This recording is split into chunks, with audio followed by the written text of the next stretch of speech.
Late-night comedian Jimmy Kimmel confirming he has obtained Italian citizenship, saying that he will consider using it to flee Trump's America, much to the same kind of exodus of liberals like Rosie O'Donnell and Ellen DeGeneres, both picking up and moving overseas. Kimmel dropped the news on a podcast last week when discussing his opinion on the state of the U.S.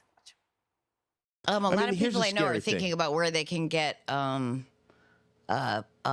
citizenship and I do have Italian. I did get Italian citizenship. You do? I do. That's amazing. Yeah, I do have that. And what's going on is as bad as you thought it was going to be. Way worse. Late-night comedian Jimmy Kimmel recently revealed on a podcast that he obtained Italian citizenship and joked about potentially using it to leave Trump's America.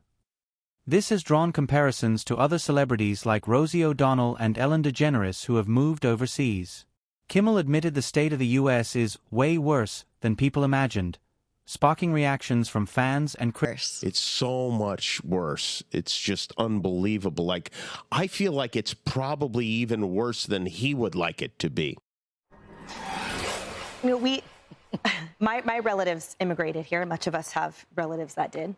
And when my grandparents did immigrate here, they had to renounce their Italian citizenship to become U.S. citizens. They framed the U.S. citizenship on the wall. They were so proud.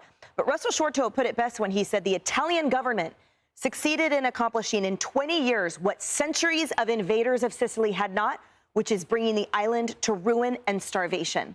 And so when I think of what Jimmy Kimmel says, and in somehow comparing this current state to tyranny and starvation and oppression, and I think about what my relatives actually did flee, they are rolling over in their graves to think of this land of opportunity that has afforded my growth. I'm here a product of their hard work, their determination, and their desperation. And Jimmy Kimmel knows nothing about either. Listen, I am a one. Emily weighed in with a personal perspective, recalling her own family's immigrant story. Her grandparents renounced their Italian citizenship to become proud Americans, framing their U.S. citizenship on the wall. She criticized Kimmel's comments, arguing that comparing today's situation to historical oppression and starvation is absurd. Emily emphasized that she's a product of her family's hard work and determination, something Kimmel... Man, woman. I'm also a one country woman. I don't like the idea of dual citizenship. Part of it is because I don't like this kind of situation, right? Like, if you think America's not great, then stay and work for it. And by the way, you're a multimillionaire. You're doing pretty good. America's been really good to Jimmy Kimmel. On the other hand, good riddance.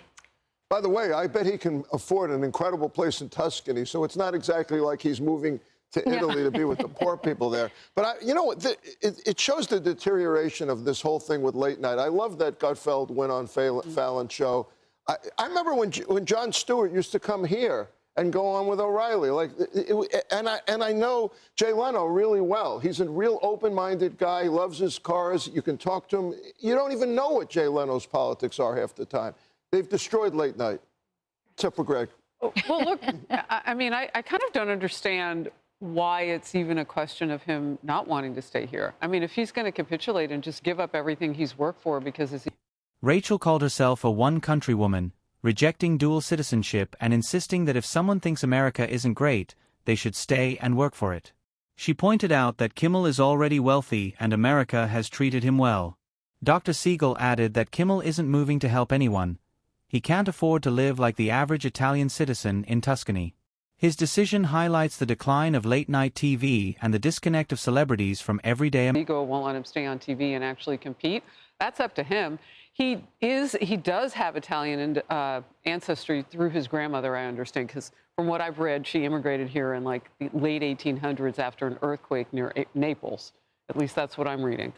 So I can understand the familial connection. But this is the greatest country on the planet for making your dreams come true. And if he feels some pressure from Greg on late night, doesn't he have any other fresh ideas? Yeah, Kellyanne, talk to us about this narrative that is so prevalent in all of these sort of microcosmic shows that we're talking about where, you know, they hate America, get out of here, but weirdly enjoying all the fruits of it with their big microphones. Yes, absolutely.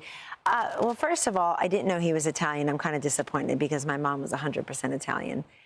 His vowels are in all the wrong places, so I had no idea. Ending with an L. But I certainly know he's not funny. President Trump has broken these people, broken this industry. They're not funny anymore. Even that exchange. Harris questioned why Kimmel even considers leaving, noting that the U.S. is the best place to achieve one's dreams. He acknowledged Kimmel's Italian ancestry through his grandmother, but emphasized that the country offers unmatched opportunities. Harris suggested that instead of fleeing, Kimmel could innovate or bring fresh ideas to late-night TV, rather than abandoning the platform. It's so caustic and so formulaic, like, oh, two white rich liberals podcasting together in their safe spaces, complaining about this great country. Then go somewhere else. Be my guest and stay. But I'm with you on the dual citizenship. I do know lots of people who have it, and they have it for different reasons, Rachel. I know. But I think this is the time where President Trump is making very clear, let's get rid of all the stupid acronyms, CRT, BLM, DEI, ESG, and replace it with USA. And there's this great patriotic fervor just sweeping this country. Look at these cheerleaders, look at this sweeping this country. And it just makes people like that not only seem unfunny, but out of sync and out of touch. And ungrateful. Ungrateful. Yeah. Grateful. Hey everyone, I'm Emily Campagno. Catch me and my co-hosts Harris Faulkner and Kaylee McEnany on Outnumbered every weekday at 12 p.m. Eastern, or set your DVR. Also, don't forget to subscribe to the Fox News YouTube page for daily highlights. Kellyanne chimed in with a scathing critique of celebrity culture, calling out Kimmel and others for complaining about the U.S. while benefiting from its opportunities. She said the commentary from rich liberals podcasting in safe spaces is formulaic and caustic. Kellyanne argued that if someone dislikes America, they are free to leave, but for now, the country is experiencing a patriotic resurgence, leaving critics like Kimmel exposed.